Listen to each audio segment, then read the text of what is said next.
Welcome to PTGtv. This is your host, Antonio Hicks. Welcoming on my special guest, Mr. Rob Young, CEO of Dream Roots Creative, and excuse my accent. In my series, Westward Bound, a journey through the political, technological, and gaming landscape of the West Coast. From the groundbreaking innovation shaping our future to the political debates that resonate across this nation, the West Coast is a place where ideas are born, technologies are transformed, and games become cultural phenomena. In this podcast series, we'll unravel the stories behind the headlines, explore the trends that are shaping the region, and connect with the people who are making a difference. We'll delve into the corridors of power in Silicon Valley, the bustling esports arenas of Los Angeles, and the progressive communities that are redefining the political landscape. So welcome on to the show, brother. Hey, yeah, thank you for having me. I'm excited. Yeah. So can you tell us a little bit about yourself and then your background in filmmaking and the stories you tell? Yeah, I'm from Tacoma, Washington. Son of a motivational speaker and poet. Mom's worked in the education system, so always had that foundation of progression and pushing perspective forward. An artist by trade, so I started out doing music, still do music and things of that nature, and actually got into doing filmmaking through music. All of this that I've been working on has stemmed from writing a song, even excuse my accent, to beeline to the story. I wrote a song called Excuse My Accent with the acquaintance Dre Ross, which was an anthem for, battling xenophobia and uplifting marginalized voices. Super dope track, shameless plug, go check that out. Just type in Excuse My Accent, it'll pop up. Yeah, it is. Oh, you saw it? Oh yeah, I saw it. I did my homework now. I did. I saw some of your short films and stuff too. So yeah, it was good. Okay, word. Yeah. So we did that, and what happened was when I was writing that song, I came across the story of Hector Barajas, who's a deported veteran. And I was kind of just, when I was writing the song, I was, writing the song from being an African-American. So it's like, okay, I know how to write that song, like write from, oppression from that place. Mm-hmm. But I never thought of what the plight was as an immigrant before. I just never have, being honest. And so I was like, well, I don't know. I just want to go on a wormhole, like what is that experience like? And obviously there's a lot of similarities.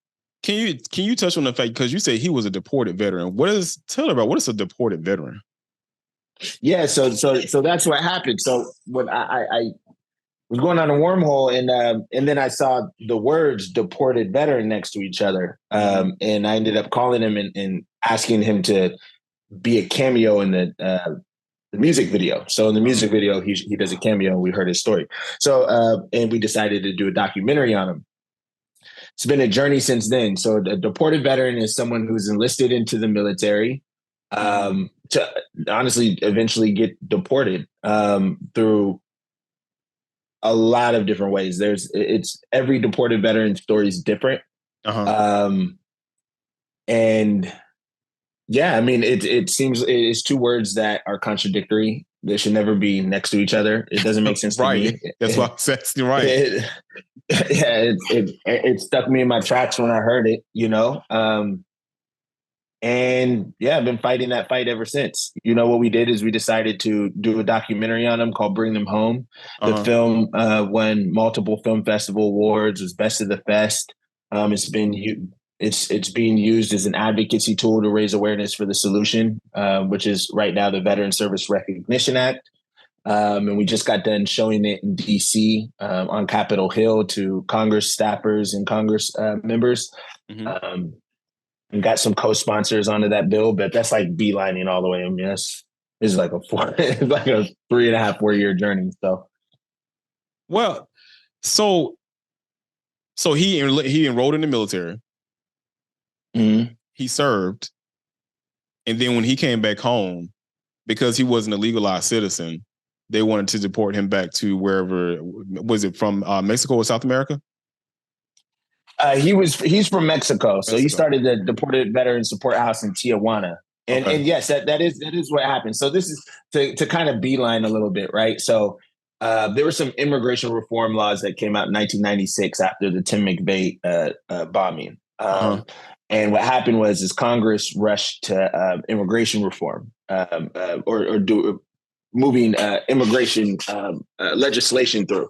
Okay. And caught up in that was a loophole that non-citizen veterans were trapped in that didn't protect their citizenship. So since 1996, there's just been an alarming rate of veterans who have been deported since then. Since the Revolutionary War, citizenship has been promised to non-citizens for enlisting in the military.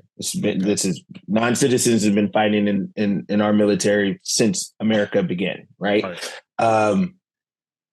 Actually, 20% of medal award winners in the military are non-citizens, right? The problem is there hasn't been a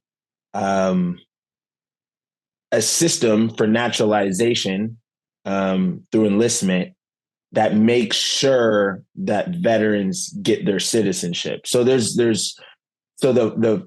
fight that we're all fighting is kind of three parts, right? It's one part making sure that veterans actually get their citizenship after they enlist in the military. So that's the beginning. Stopping the deportation of veterans, because even though ICE said that they were going to stop deporting veterans, we've heard of veterans who are in ICE detention right now that are still being deported, right? Yep. And making sure that veteran service is recognized, especially when in deportation proceedings, because that's one of the reasons why this has happened, is that ICE wasn't recognizing that. I can come back to that later. And then the other thing is making sure that veterans have a pathway to citizenship who have been deported. Because right now there's veterans sprawled out all over the globe. Literally, we've heard Germany, Canada, Korea, Costa Rican, Jamaican, Mexican. Kevin in the documentary, he's from Belize. It's very much a melting pot. I hate those two words, but we're just saying whatever. Like American problem. This is definitely a veteran American issue. You know what I'm saying? And you know, I've been working really closely with Black deported veterans of America and really uplifting people of color's voice in this whole conversation also. So yeah, I'm sorry. I didn't mean to throw you off track. I just found it real interesting because it goes back to, like I said, when Black people served in the military, and you go over there and you come back home and you still treat it like you're less than. And it still continues on to this day. You have people coming outside this country helping to fight for the land of a country that they don't even have citizenship in, only to come back, get done with the military, and they're still told that, no, we don't want you as a citizen. You got to go back to where you came from. And to me, I hate to have stopped you right there, but I think it's still kind of important to focus on what this country continuously does on a daily basis, of how they mistreat people outside of the U.S. Well, certain people outside of the U.S. But my bad, man. So tell us a little bit. Oh, no. Hey, man. Hey, honestly, I can talk about this forever. I've been, you know, it's been something that I've been very passionate about, you know, you know, you just asked me a question. I just ramble about this because it's something I'm constantly working on. You know, we're holding screenings. We're using the Bring Them Home film to raise as much awareness as possible, having panel discussions. At this point, I almost feel like I could be an immigration attorney as much as like I've been talking to immigration attorneys, you know, and it's, you know, been a long, hard fight. And I think there's more work to do, but I really do believe that we're going to get it done to get some type of the needle moved. So you said you got started in doing music, but now you said you're going into, from music, you got into doing filmmaking. So had you ever picked up a camera before, or like how long have you been doing filmmaking? Because your stuff looks great. Like, I mean, the filming, the editing, I mean, the audio is like pristine, and you tell a great story.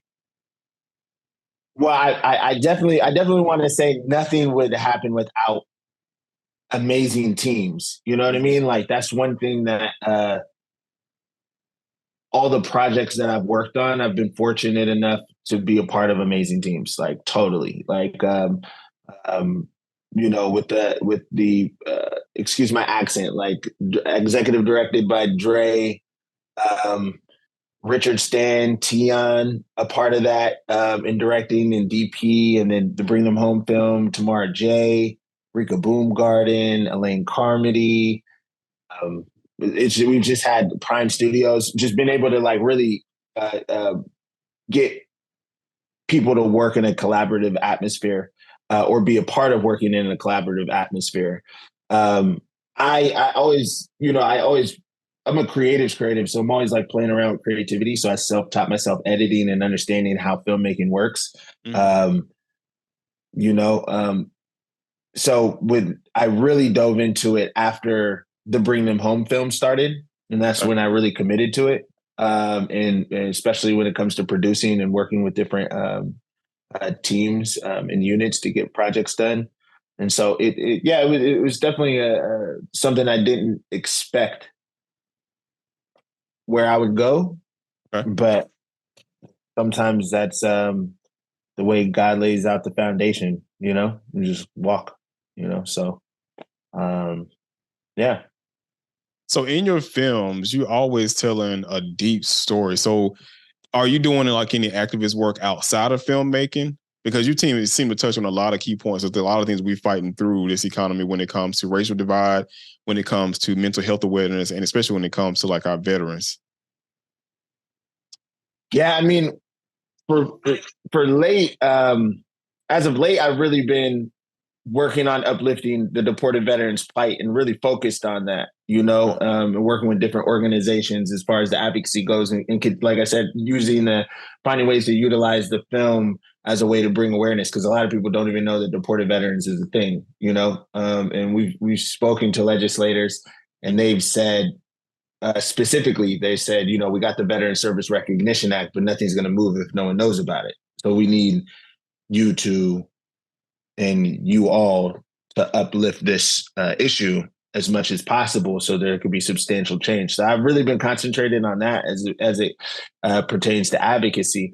I mean, I feel like my personal role in life is to tell stories or give a platform for others to tell theirs. Like, I feel like that's my um, spiritual contribution. You know what I mean? Like, that's like my lane, And if it means like making music or making film or setting a stage for someone else to step on, I feel like that is my job. So in the films that you make, I mean, what are you seeing as far as the role they play in making changes? Well, we did a lot of, I've done PSA work, so we worked with, oh man, that's a dope question. Making me look back, like we've worked with National Alliance of Mental Illness, and getting out the word of that the organization was in the community, especially to people of color. So we did that in Tacoma. We told some really great stories in Whatcom County in Washington. My hope is to continue doing that. Excuse my accent, as a music video. I hope that is something that people see and just connect to. I've seen so many people watch that film and cry. Could you not? And so truly, like I really have. Like, it's a deep film. yeah, yeah, and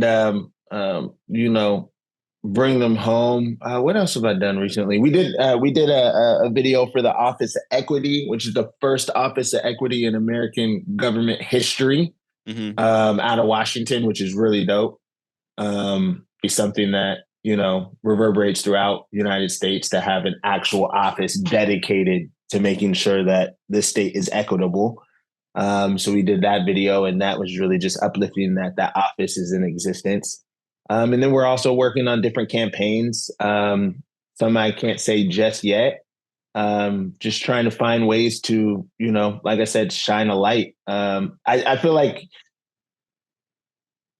I always come from a place of creativity, and I feel like that form of communication and awareness, but really finding a way to humanize these issues is so important for individuals to connect to them, to activate them. And that's what I always want to do. How do you make something that is beautiful, emotional, but then not only activates someone from a place of, oh, that was nice, but it's like gives them a direction on what to do next, you know?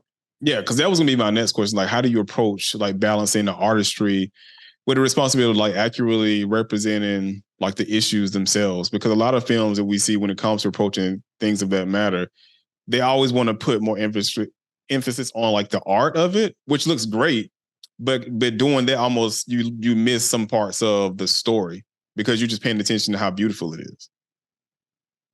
Yeah, I mean, I think honestly that our human stories in itself are beautiful. You know what I'm saying? I believe that making something look pretty is amazing, but something that looks pretty without substance is shit. I don't know. You know what I mean? I mean, because you can. And I'm gonna put on a video game because it's not even a diminish to the topic itself. So I don't know if you're a gamer. Not too much, but I'm rocking with it. So there was this game that came out during the pandemic called Cyberpunk. It had Keanu Reeves in it. Oh yeah. And it came out, and when they released it too early, so it was a ton of bugs in it, and it was just how it looked was trash. But it's told some very like they had child trafficking stories in there. So the stories it told in there were great. Like it was great. And I'm like, you have to. So I was commenting on one day. I said, you have to get past what your eyes are seeing and pay attention to what the story is told and the meaning they're trying to come behind it. And I'm like, so if you can look past that, then whatever you're looking at, you'll understand it and it'll be more beautiful than what you thought it was. Right. Totally. And I think that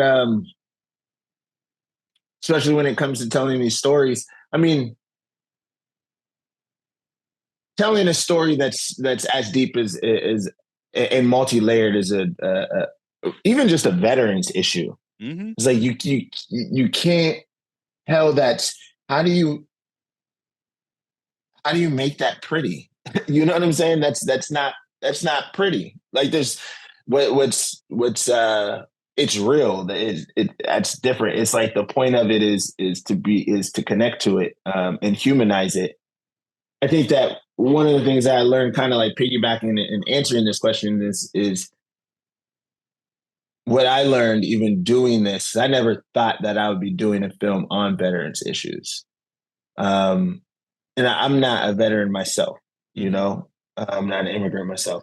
And so I've always been wanting to create specifically from humanizing the story itself, period, and making it so people could see individuals on screen as their brother, their father, their mother, their sister, whatever, right? Mm-hmm. I think when it comes to veterans issues, as a citizen, I think that we, for the most part, out of sight, out of mind, that whole experience, right. You know? Yeah. I think the idea of war and the idea of that is hard for us to really conceptualize what people go through.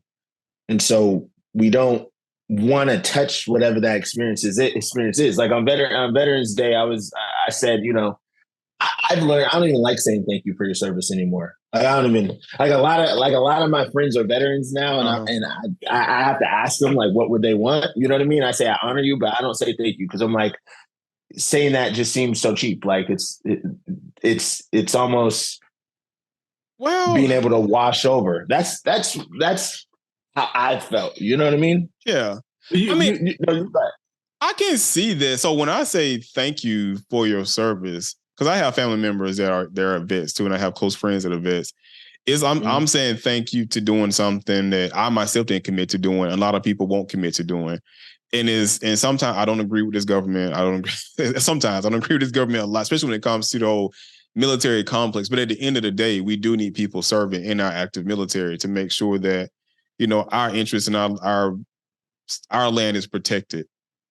And to know what they endure over there and the stuff that they go through and what they have to come back home to, that's my meaning behind thank you. Because to me, my heart goes out to them because nothing in the word vet to me means good. As much as they glamorize it, I mean, they have ads running doing Super Bowl. I mean, as much as they glamorize it all day long, when you think about the work that they have to do, the time away from their family, the turmoil they have to put their body through for training and stuff, and all this, I mean, they're learning to be a machine and to come back to the civilian life. To me, it's heartbreaking. But and we have a reason behind doing it. So when I say thank you, that's my thank you because it's a lot of sacrifice and it's a lot of dedication. It's a lot of time that you give away from people that you love for the sake of your country and your land. And that's why I'm like, when you come back here, the least this government could do is make sure that all that you committed yourself to them, they can take care of you. The least. That's the least that they can do. I'm like, how is this even even when it comes just to veterans issues, it's like, how is this even a thing? I feel like veterans should be the most revered people on in America, to be honest. I feel like they should be first line taken care of. Yeah. I mean, my grandfather's a veteran. My dad is in the Air Force. And I don't understand how our priorities are so. Am I allowed to cuss on this? You can curse. Yes. Yes. Oh, okay. I don't understand like how our priorities are so fucked up. Like as Americans, and you know, I'll tell you what, I've had conversations with deported veterans, and they are incredibly prideful of being veterans, even after deportation, you know. I have stories for days. I'll tell you a couple of stories. But I won't say any names, but I remember speaking to one veteran, and in the conversation, I could see them switch between, and this is how confusing the issue is. I could see them switch between the pride and the disappointment in one conversation. You know what I'm saying? That pride for being American and actively being willing to wear the uniform. And then you could see their eyes switch when they think about how they were exiled and had to fight to come back. And that's like, I can't even say empathy because I'll never really understand, but my heart melted just to be able to see that confusion in one person's face so quickly. Like that is, it's a walking contradiction. You know what I'm saying? To be a deported veteran. Can you imagine the mental hurdles they have to go through with that? So not only do you have to deal with the mental hurdles of serving, even if you served in the office overseas, you're still time away from your family. I don't care if you was on the battlefield or not, but you still dedicated your life to this country only to have them deport you. So now you got to deal with the battles of being gone, being away from your family. If you were serving in some place overseas, like Afghanistan and places like that, you got to deal with that stress. And now the place that you called home, that you fought for, they deported you from it. So now you got to deal with that issue on top of that as well. Man, I mean, but honestly, we could even go before that. You got to deal with being an immigrant in this country, being a person of color in this country, most likely from a lower economic class, right? Going into the military, then being an immigrant in the military and a person of color in the military, then dealing with whatever, you know what I'm saying? Yeah. Then going to a country, the displacement, it's like going to, like you said, going to another country that I haven't been in this country since I was 3. I don't even know the language. Right. You know what I mean? And so now I need to find a way to even survive here. Like I went with Mauricio Hernandez, good friend of mine now. And he's in the documentary. He's one of the very, very lucky few to be repatriated. He was deported for 10 years, right? And 10 years of deportation. 100% disabled, you know what I mean? Veteran, right? 100% disabled veteran, was deported for 10 years. Finally came back. He asked us to join him. We sat down with him. We spoke with him. One of the last things he said to me is, even after being exiled for 10 years, if you asked me right now to go fight for this country, I would ask you where my boots and gun is. He said, I'm American. After 10 years, he said, even after 10 years of exile, he's like, that's how much I love America. He's like, I'm American. you know? Mm-hmm. And so now him coming back to America, it's another challenge. You know what I'm saying? Because now it's reintegrating back into this country, finding, he has a beautiful daughter, beautiful wife, making sure that they're straight. You know what I'm saying? And it's then you don't even want to get into how the benefits thing works and how they get their benefits when they're gone. And I was getting ready to ask wild, that because I'm like, he was 100% disabled. So yeah, were they sending him like his disability check and all that stuff down there, or they just put it on hold? Well, That's not good. Yeah, you saw me look down like, God damn. A lot of the organizations like Deported Veterans Support House, Black Deported Veterans of America, Repatriate Our Patriots, Unified Deported Veterans, like one of the core things that they work on is fighting to make sure that these veterans get their benefits. And that was the first thing that the Deported Veterans Support House worked on is how do we get these veterans? And that's a challenge. Some veterans get them at a smaller amount, some don't. I don't remember if Mauricio did. I believe he did not, but I could be wrong on that. So don't bake me on that. They did give him a kickback that was a small fraction of what he was supposed to have when he got repatriated, which in all reality is still since I can cuss, like it's still kind of like a fuck you. You know what I mean? To me. Yeah. But it is some movement, but some movement isn't enough, you know. One of the major issues about the deported veterans issue is, check this out. So what happens is the veteran is deported, say if they have any medical condition and they need their health care has to be in America because that's where they can be taken care of. Mm-hmm. They're really trying to fight to come back to be able to take care of these like very intense medical conditions, right? Mm-hmm. A lot of times they don't get here fast enough because of the system and et cetera, et cetera, et cetera. They end up dying. So they end up dying overseas. Now, even though they're not allowed to live in America, when they die, their body gets shipped back to America to have an honorable military service. Why? Because they're still a veteran.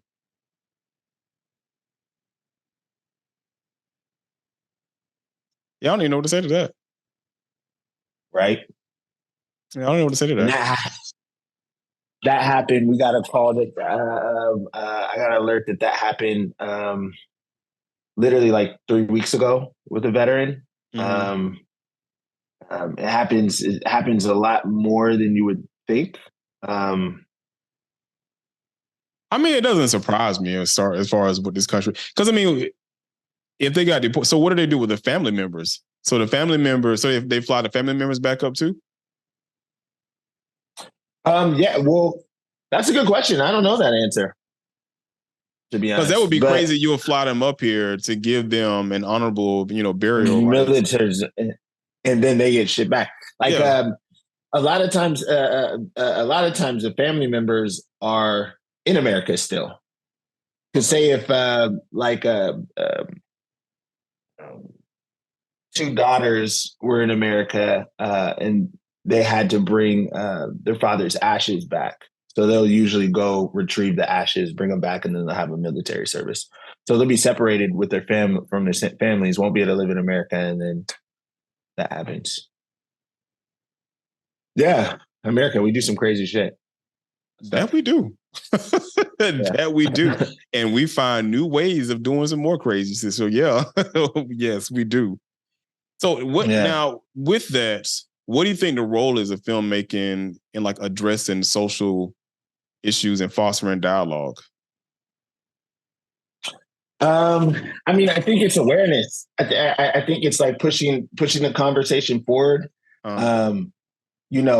Finding a way to show a different window, even if it's if it's an issue that people know about. It's like, how can I show someone else a different access point into this issue? Like, how can I make you look through this window? If in this case, it's the role, and I always say this, the role that I feel it is to bring about awareness, start to have the conversation itself, and then humanize these stories. I think that if you could create anything that makes something connect to it emotionally and then stop and really think about it, I think that you did your job. I think that right now we live in such a go, fast paced world. You know what I mean? We're, we're kind of numb at this point. And so it's easy for us to say, deported veteran, and then say, wow, that's crazy. I can't believe that's a thing. And then just move on. You know what I mean? Yeah, go order some Starbucks. Yeah. Yeah, exactly. Pumpkin spice, isn't that? It is pumpkin spice season, yes.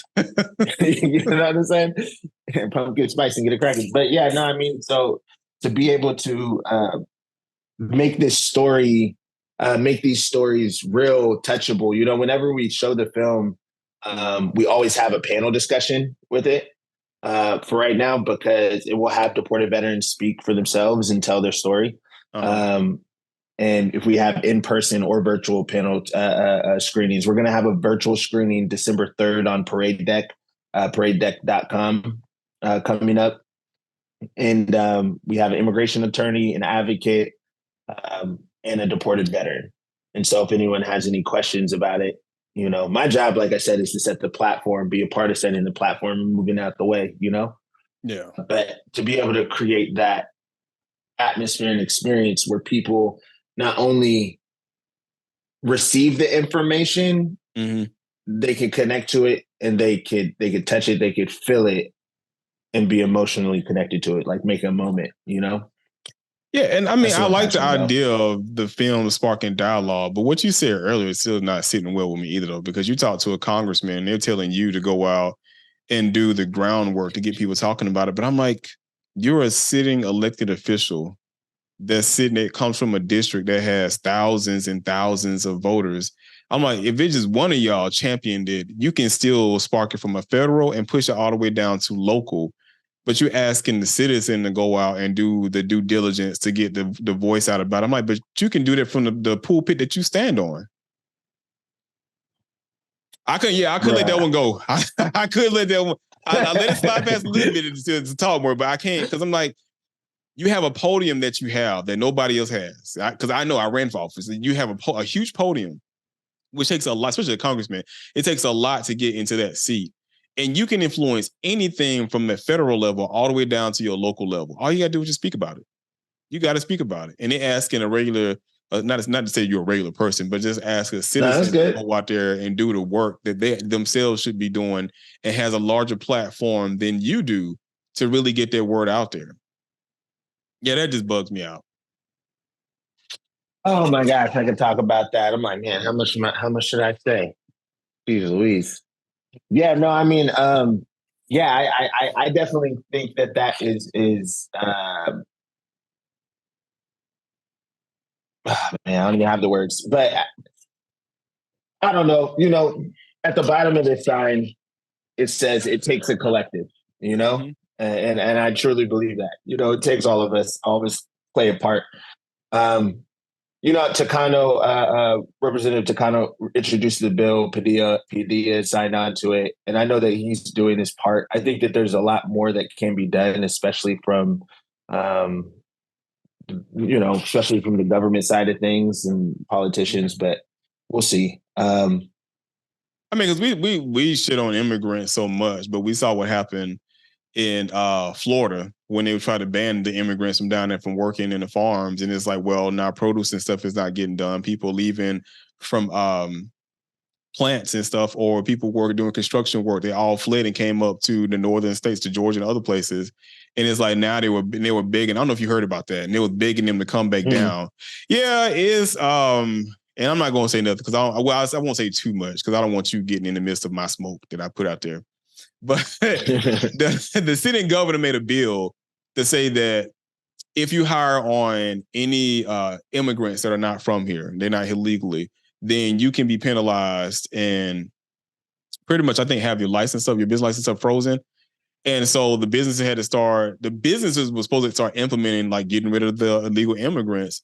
So when it came out, because it was like, if they found out that you have them, of course they're going to get deported back. So the immigrants heard about it first and they start fleeing in droves. But now all of us that know, and especially know where immigrants work at, they work in these low income conditions. They work out in our farming areas. They work out when it comes to, like, our waste and stuff management. They work in when it comes to construction, when landscaping. I mean, they do all of these things and they're getting paid under the table too. Because that's my thing too. I'm like, well, they wouldn't be here if there wasn't a need for them. And I'm like, you're getting mad at them because they come in here working these jobs that most Americans wouldn't even want to work.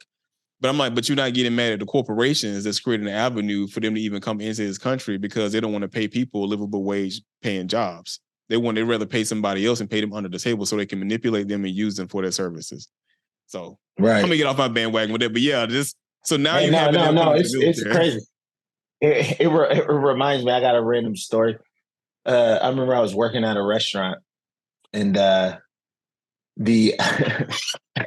the restaurant owner, she was talking about how she was voting for Trump.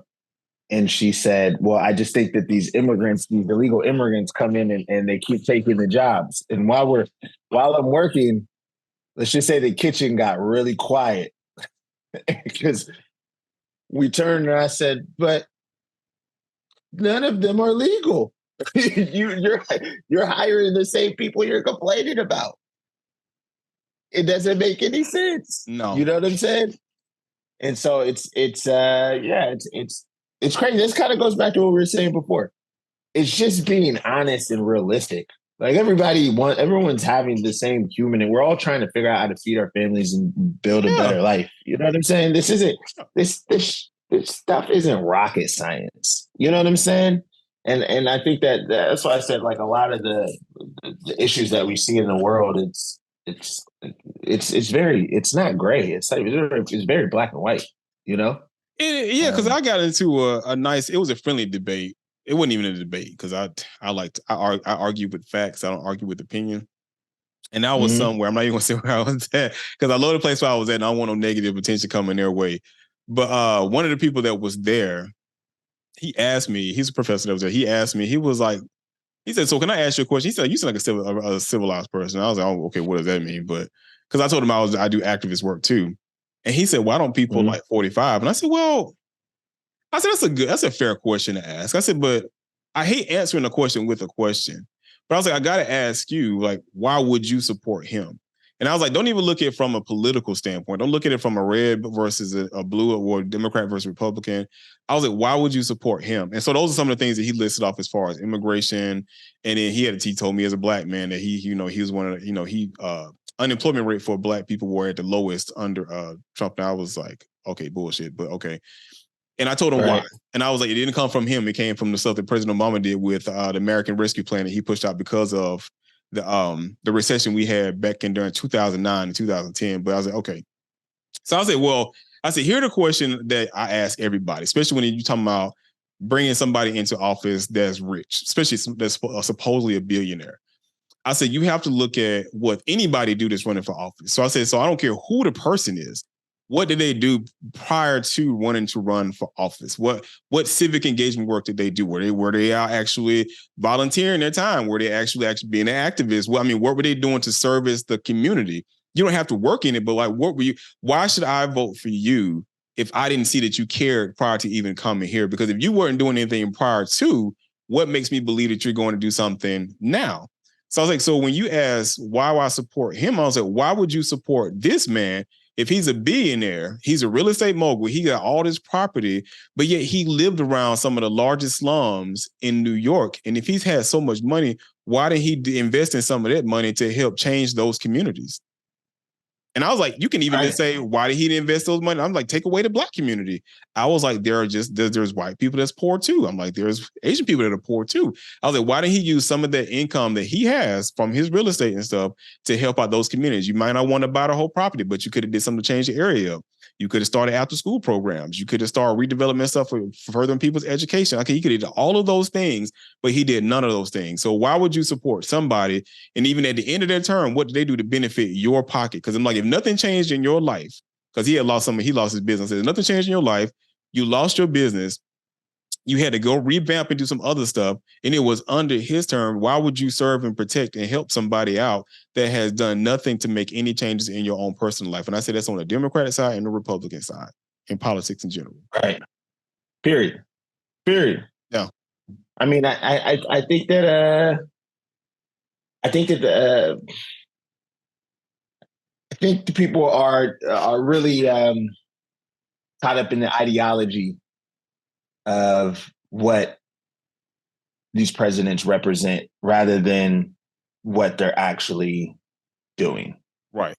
You know? And yeah, I think that it's just going to get worse.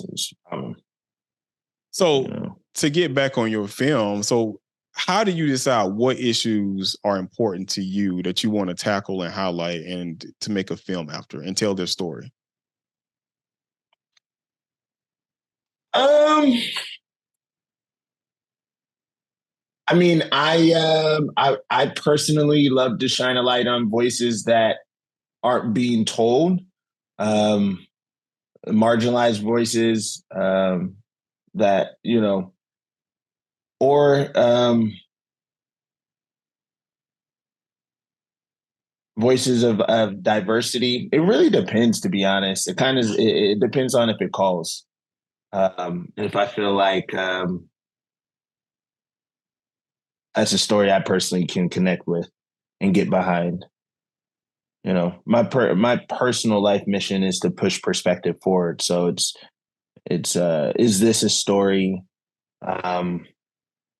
that has an engaging element and has purpose, and can I have someone look at this story, hear this story, and then rethink about how they see the world? Fair enough. Now, in telling those stories, I mean, what challenges have you faced when trying to film and tell any of those stories? I personally, I'm a very sympathetic, empathetic person, so it's hard for me not to connect to people's stories. I think things get really real. You know what I'm saying? Like in the documentary in itself, you know, when we were first speaking about the issue of deported veterans, we weren't even really thinking about the mental health aspect. We are just more so coming from a place of the deportation of veterans and the immigrant experience. We didn't take into consideration or even write, and that's the thing about documentaries, they kind of write themselves. You know, we didn't really write in that mental health aspect, but because an event happened with our main character, it forced us to. And that event was very deep. You know what I'm saying? And I'll never forget that day. You know, and from there we ended up speaking with a chaplain, and it unfolded the entire conversation of moral injury and what moral injury is to a veteran. So there's a large section of the documentary that's just hyper focused on the veteran's experience and moral injury itself. And having those moments, I think that's a major challenge. You know what I'm saying? Yeah. Yeah, for sure. So hearing, because I know how I feel, like when I was on a campaign trail, even when I'm out canvassing and talking, knocking on doors and hearing people's stories, I know how it makes me feel. Because I talked to one young lady. She was, I met her at, I know who 21 Savage is. He comes from my part of town, where he's not from here, but he grew up in my part of town down in South Georgia in DeKalb County. And so every year he does this Thanksgiving food drive thing where he cooks a Thanksgiving meal for everybody around the community. It's all for free. You got to register, you come out, you get fed, you know, see him, take some pictures with him, and then, you know, everybody break bread and they leave for the day. So I went there and I talked to this one young lady, and when I was just talking, because she's like, she had so much pain on her. So I just started talking to her. I was like, you know, everything okay? And she was like, yeah. So we got talking, and she was like, she's a single mom. And she said her hardest thing is for her, she has to commute an hour and a half to get to work. And then she does the commute to come back home. But she said in the midst of that too, though, her child is in childcare. And she's like, it's so hard for her to work where she's working at. She's not making enough to get all the way back here. And she's barely getting here in time to where she got to pay for extra childcare, because she ended up running over sometimes because of traffic to get home. And she's not able to spend as much time with her daughter, let alone even provide for her in all the way. And I'm like, how do you hear stories like that and it not break you? And you feel some type of empathy for them. And it's like, for me, when I get all those on me, because I find that people do tell me everything that's wrong with them, I have to come home and I have to meditate and I have to take like a detox bath to try to cleanse some of that stuff off of me, because I do care about people's emotions and I do care about people's life experience, because I know the stuff that I went through and all the challenges that I had to overcome at my peak, and then even at my lowest of lowest when I was homeless for a little bit too. And I'm like, to hear people go through that stuff, you can't carry it with you. It's the same question I ask psychiatrists when they're, dealing with patients. So for you, and you seeing this stuff in the film, so you spending intimate time with these people, what do you do to clear your mind and your conscience after you're done with the filming and stuff? Drink? No, I'm playing with you. Nah, Hey man, I enjoy a good drink too.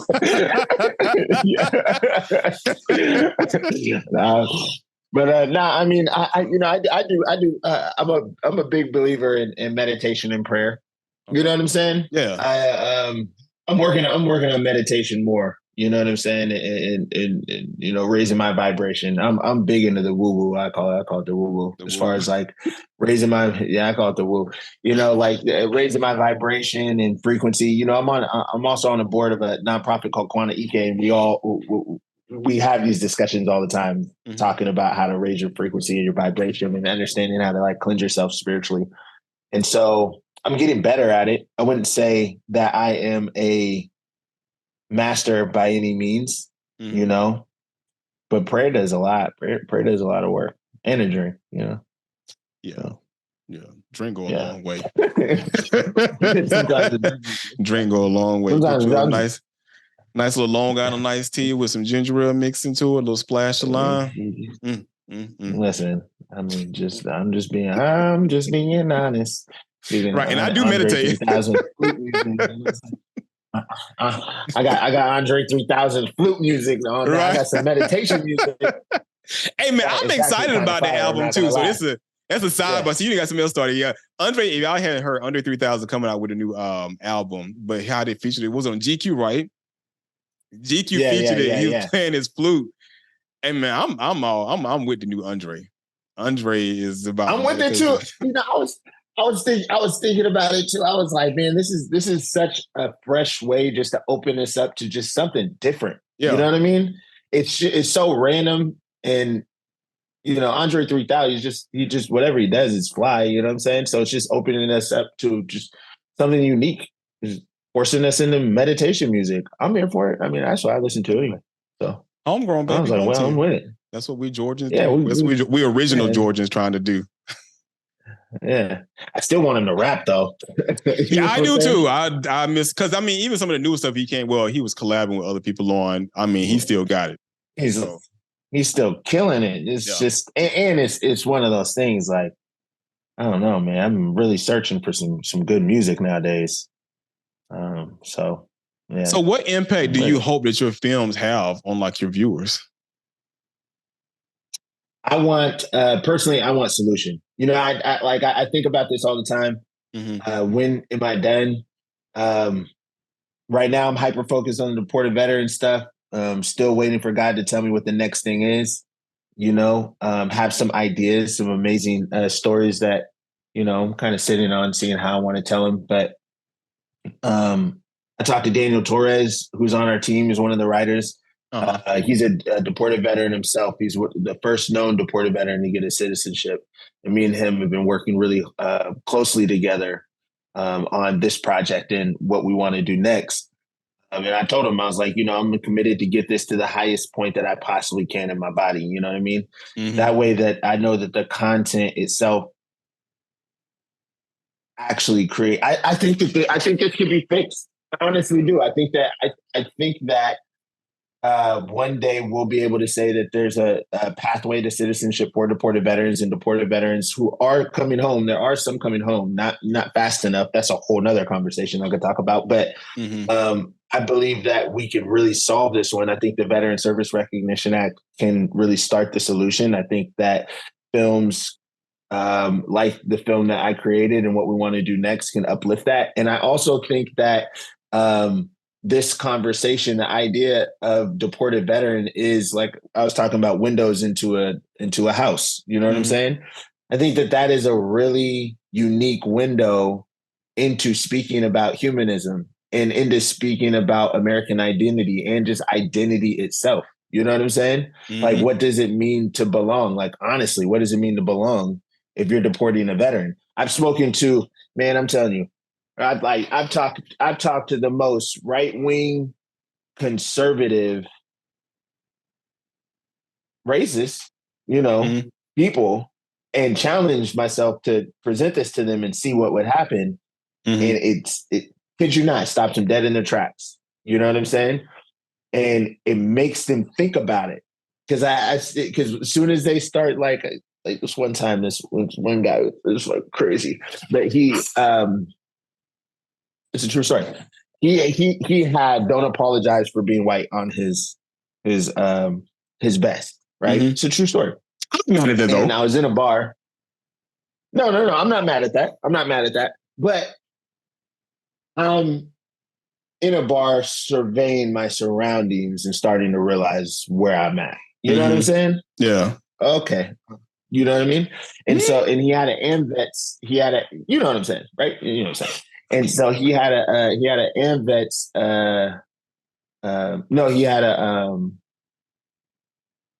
I can't remember what organization, but he had a vest on. So I knew he was a veteran. And so I started to talk to him about this, and he had some really harsh things to say about immigration, right? And then I started to tell him like Mauricio Hernandez's story and Kevin Martinez's story. And I started to tell him like, hey, like as a veteran, when you're in war, you don't give a damn where that person's from. All you care about is, are you going to make sure I come home? You know what I mean? And that's it. And then I said, and these are brave men and women who did that, who fought, who've killed, who've been injured, to come home and get deported. And then said, if you ask me to go do it again, I'd do it again. I wouldn't even think about it. How does that person not belong? How does that person not belong? Like, how is that not American, And having those conversations with him, I saw him like stop in his tracks and be like, yeah, you're right. So it's a doorway. It's a way for us to look at belonging just from a different aspect. And I honestly, and now more than ever, those conversations need to happen in my mind, because we're in the most divisive time I've seen. I don't know. It's one of the most divisive times. I don't see it getting better, And this is a bipartisan issue that I believe it's going to have bipartisanship for it to change. And it's a veterans issue, but it's also an immigrant issue. But yeah, I mean, because like you said, I mean, even when you're on the battlefield, it don't matter if you're a Democrat, Republican, Green Party, Independent, it don't matter any of those things. It's like you just said, do you have my back? Can you help me come home? I mean, at the end of the day. That's it. At the end of the day. So what are your future plans for Dream Roots Creative? We want to continue telling stories. We have a web development, graphic design business. We're going to be working on some more work here. I want to start working with Nami some more, and just continue telling stories, man. Just find the best ways to continue telling these stories and support organizations uplifting their stories. Yep. Yeah. That's the goal. Gonna go back to working on music, I'm going to start doing shameless plugs. I dropped the album last year. Really proud of that. Called "Life Is 2020 in Hindsight." It's really dope. Go check it out. Going to be dropping some music next year, and so yeah, we have a screening on December 3rd for the Bring Them Home. Go to bringthemhomefilm.com. Stay tapped in with us there. Definitely want to encourage people to uplift the Veteran Service Recognition Act, contact their legislators, see if we can get that over the hump, and going to be doing some online screenings and in-person screenings next year. It's kind of like my plans for next year. So where can they find your music at? You can check out Rob Young. You go on, you look up Rob Young and Life Is 2020 in Hindsight on Apple, Spotify, et cetera, or Rob Young Music. You'll find me. Yep. Okay. Yeah. Nah, ain't no shameless plug. Shoot your stuff out here. I mean, let everybody know where they can find all your content at. So it's not a shameless plug at all. It's just to let everybody know where Rob exists at. Yeah. You know, Instagram official Rob Young. Follow the journey. Bring Them Home Film for the deported veterans' plight and struggle and issue. We're going to be definitely more deported veterans' stories, so you can hear their stories directly from their mouth. And on my platform, I plan on just kind of showing the back door to some of the very unique experiences that I've been having. Like, I never thought that I'd be, doing this political thing. That wasn't really it. I never thought it'd be in my cards, or even to be able to show the film at the Capitol or do any of that kind of stuff. So I don't know. I'm just a rapper who just got into this. You know what I'm saying? It's just so I think that it's different. I would say it's different. Yeah. Well, I appreciate you taking the time out for this interview, man. I thank you for being. I really appreciate you being the first one for this whole westbound journey, because the story and the work that you're doing is very important. I think more people need to recognize and they need to know about it so they themselves can get involved. And can they make donations somewhere? Yeah, absolutely. You can go to bringthemhomefilm.com. Forget about the money. I know. Like, hold on, let's make that flat. Like, well, how you gonna mess that one up? That's like the most important. But yeah, no, if you go to bringthemhomefilm.com, you can donate. The donations go to us continuing to uplift and creating awareness for these stories themselves, because it does cost money. I mean, even ads, everyone knows Instagram ads cost money, and they definitely shadow banning us for sure. But we want to continue, getting this out there as much as possible. It's like I said, talking to politicians, and they're like, we need your help to, want to know one of the most amazing things. Check this out. Can I tell you this at the end? Yeah. So this is some of the beautiful parts about it. Caveat, like I was with Jose Tinajero, and he was deported for 25 years. Jose Tinajero was deported for 25 years. And I got to be with him as he got his citizenship up in Seattle. And he told me these moments where he was like, I'd given up. I didn't think that there's any way to get back. Thanks to the work of Tran from the Rhizome Center for Migrants down in Mexico, he was able to get back. She really got him to hold on to hope. But he didn't even know that anyone was really, really working, or if there was even a pathway to citizenship. There's an unknown amount of deported veterans sprawled out across the world. If you ask me why there's an unknown amount, the reason why there's an unknown amount is because ICE did not take into consideration veteran service when doing deportation. So they purposely did not make a record, which honestly, and not even honestly, factually, it's them going against their own policy, because their own policy says that you have to keep record if it's a veteran, but they went against their own policy. And so now there's an unknown amount. There's no record. But there's a PBS article that said that some have estimated up to 93,000, right? All over the world. A lot of these deported veterans don't even know that these films are out there, or that the MB program, which is right now the program that's working on getting veterans home through things like humanitarian parole, that's a larger conversation, right? But they don't even know. when we spoke to the government, it was another experience where they said, we don't have the money to broadcast this around the globe. We need you all to work on this. Literally, this happened. Literally, talk to the government. That's what they said. We don't have the money to do that. We need you, grassroots campaigns, to get this out, to let them know that we exist. So you want us to do your job. Okay. So I'm saying all of this to say that actually being a part and plugging in to the Bring Them Home film, or plugging into Black Deported Veterans of America, or Repatriate Our Patriots, or Deported Veterans Support House, it's not only plugging in directly into what's happening historically. Like, I do believe this is going to be a part of history, you know?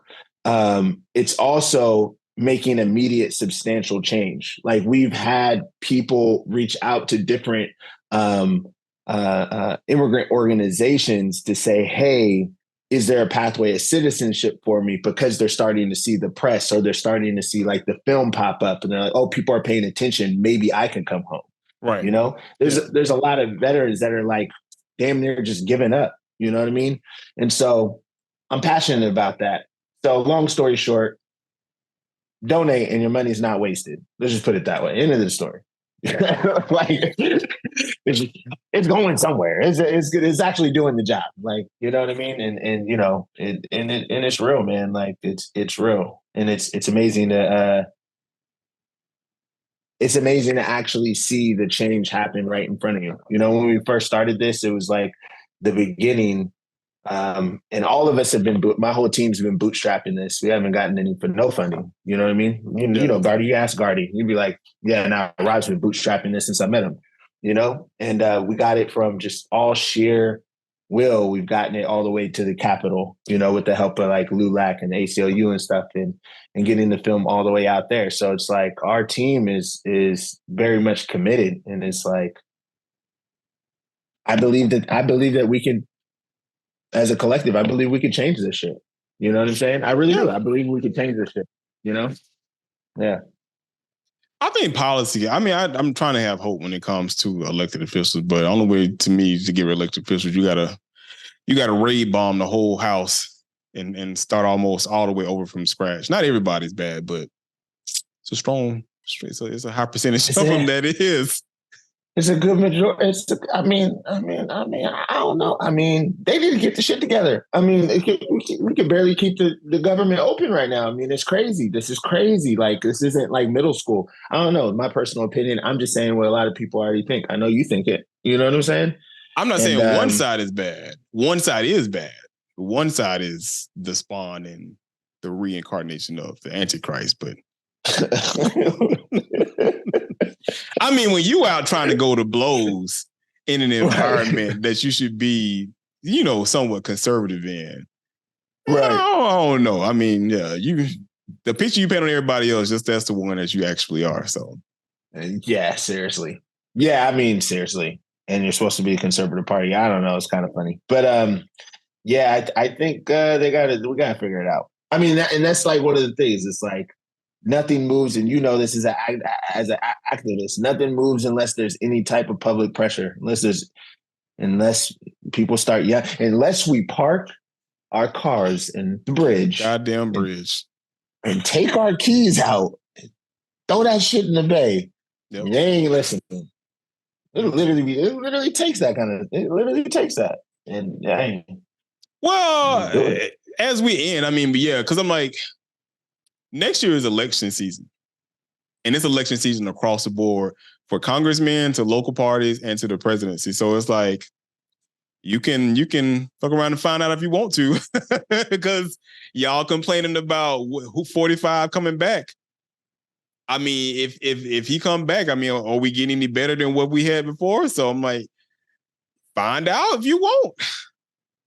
Because you didn't piss everybody off. A good way to end this is to, so you know how they say get out and vote? Yeah. I think we should say shut up and vote. Like, yes. Shut up and I'm not even telling you, because I got an argument with somebody real quick. I got an argument because Amanda Seals was talking about it too. And I was like, you forced my back up against the wall the last presidency, to where I was telling these people to go out and support this man, knowing how I feel about him and me being a history nut myself, especially with the crime bill that he did, I was like, I'm not going to give you part 2.0 and you try to force me up against the wall again.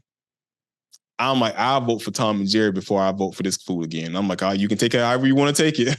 I'll vote for Tom and Jerry before I vote for this man again. Because has the economy got a little bit better? Absolutely, it has. But has it trickled all the way down to us regular people? No. Cost of living is going up. Healthcare is going. Healthcare is not affordable. Healthcare is going up. Food prices is going up. And I'm like, man, we got money to give to other people and we can't take care of home. I know how we would treat a relationship like that. We'll get a divorce and we'll bounce out. We put up 2 fingers and we out. So I'm like, why can't we? I mean, I think that we're in such this is such a very weird time. I mean, it's like hard. Like if I was talking to my mom right now, she'd be like, no vote for Biden is the vote for Trump. Like that's what she would say, of course. And it's a true statement. It is a very true statement. And I think, I don't know, I'm hoping something turns. I think what's happening with this war, and I know I just don't have to get into it too much, but it's really disheartening. It is. And I always ask my people to leave a positive note. I'm gonna start this one off because I'm in the mood right now. Because I'm like, we got to get back to a place where we care about people and people as a whole. We got, like I said, like we was talking offline, we got to get back to where we care about humanity. You know, bump your feelings about how this person lives or who they identify as or who they pray to.